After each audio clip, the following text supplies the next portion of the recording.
Everything is about to change in Pittsburgh, and not just a little. The Steelers' offense is standing on the edge of something big, something fans have been waiting for all season.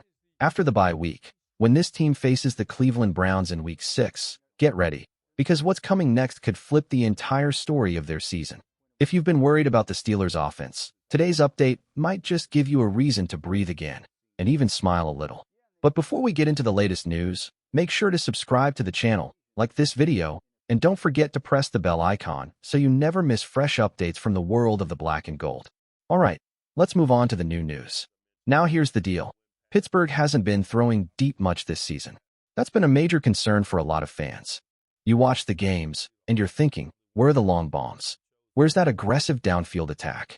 Because honestly, the Steelers have been sitting near the bottom of the NFL when it comes to average depth of target, just around 5 yards per throw. It's easy to get frustrated.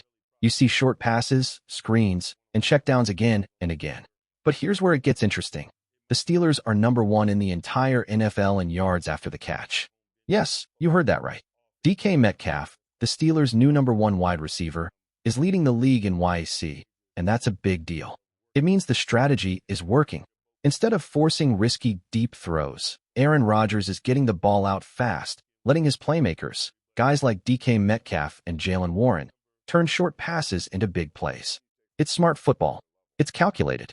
And it's setting up this offense for something special once they start mixing in deeper shots down the field. The balance is coming, and when it clicks, defenses are going to have a problem on their hands. So stay with me, because what's next for this Steelers offense might just shock a lot of people. Let's talk about what's really happening with the Steelers offense, and why things look the way they do. Right now, defenses across the NFL are loading up against Pittsburgh with 2 high safety coverages. Basically, they're daring Aaron Rodgers to stay patient. When you've got an older, less mobile quarterback and an offensive line that's still finding its rhythm, you can't afford to sit in the pocket forever and force deep throws into double coverage.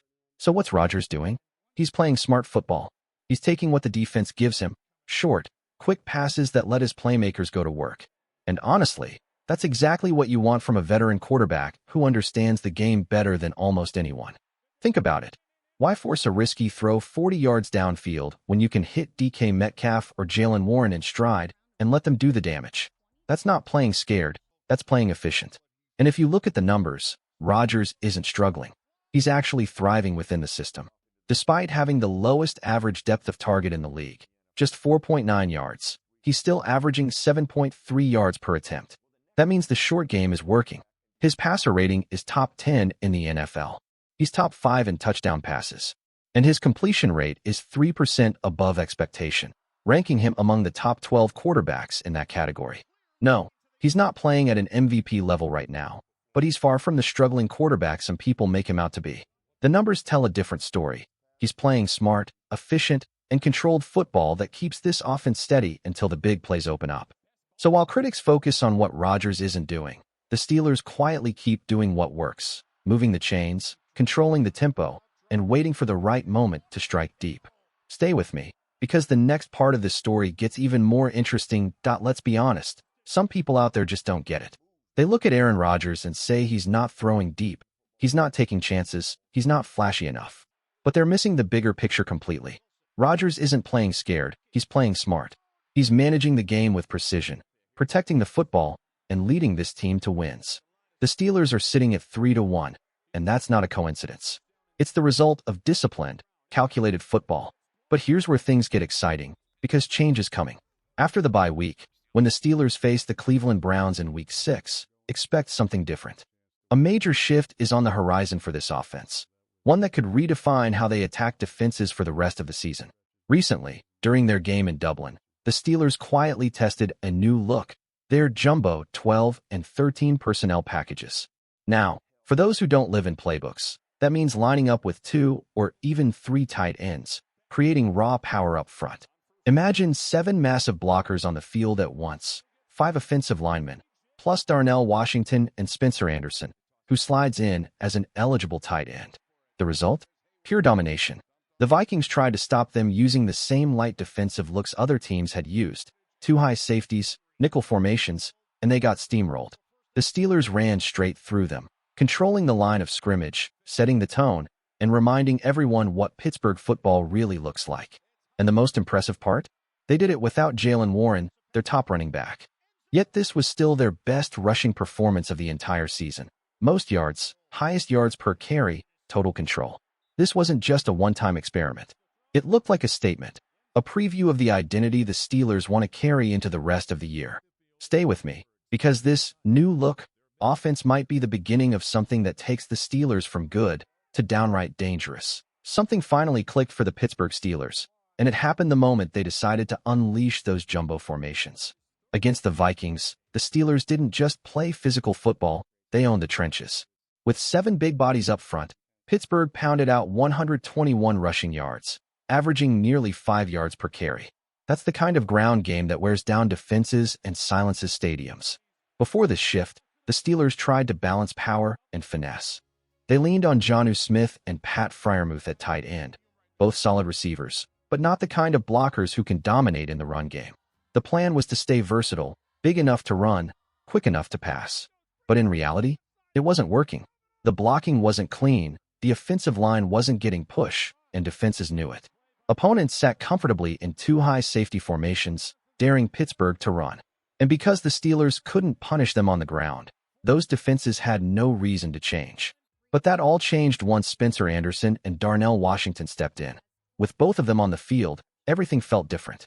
Washington's blocking power and Anderson's size gave the Steelers a wall up front, and that wall started moving people. Even without Jalen Warren, their top running back, the difference was obvious.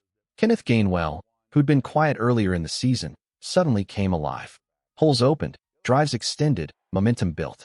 It was a revelation, not just a spark, but a blueprint. The Steelers proved that when they commit to power football, they can control games. And when that ground attack clicks, it forces defenses to back off, opening up everything else. Play action, deep shots, the full playbook. This wasn't just one good game. It was a statement of identity. The Steelers found their formula.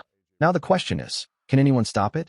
Stay with me, because what comes next might define the rest of Pittsburgh's season. This isn't about running backs. It's about dominance in the trenches. The truth is, the Steelers' run game didn't suddenly come alive because of one player. It exploded because the blocking finally clicked.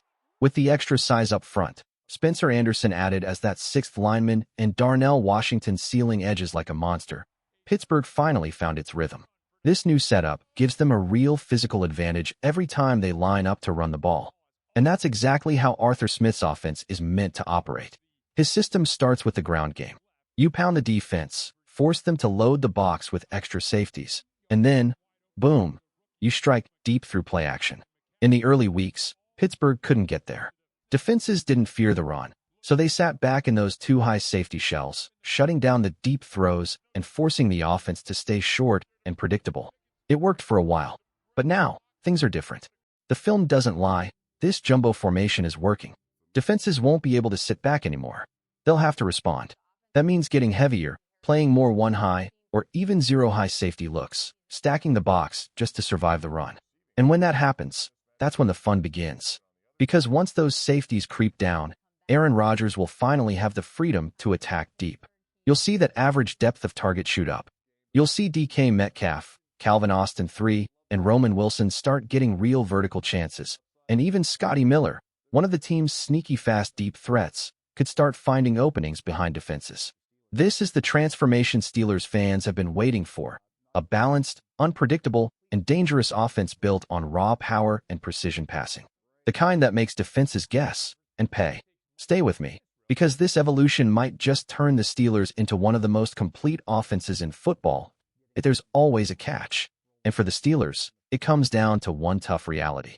If Pittsburgh keeps leaning on these jumbo formations with Spencer Anderson and Darnell Washington taking heavier workloads, it means fewer snaps for Pat Freiermuth and Jonnu Smith. Both are talented tight ends, and both are getting paid like top 10 players at their position. But in this new power-first system, that investment doesn't stretch as far as it used to. It's not about talent. It's about fit. When something's working this well, you can't slow it down just to justify contracts. The Steelers finally found a formula that gives them control at the line of scrimmage. And if that means fewer opportunities for high-priced names, so be it. That's football. You play what wins. And that's why some tough decisions might be coming. If Anderson continues to thrive as a hybrid tight end, and Washington proves to be a key piece in the run game, it raises a fair question. Do the Steelers really need both Freiermuth and Smith long-term? No one's saying they have to move on right now, but it's something this team will have to think about. Because in the NFL, the best teams aren't the ones full of stars. They're the ones that find what works and double down on it. The Steelers look like they've finally discovered that identity. A gritty, physical, ground-and-pound style that sets up the deep pass and keeps defenses off balance. It's the kind of football that feels right in Pittsburgh, tough, disciplined, and built to last. If this growth continues, don't be surprised if we're talking about a top 10 offense by season's end. And after the roller coaster of recent years, that's saying something. The Steelers might just be turning a corner, and this time, it feels real. Stay with me, because the next few weeks could show the rest of the league exactly what this new Pittsburgh offense is made of.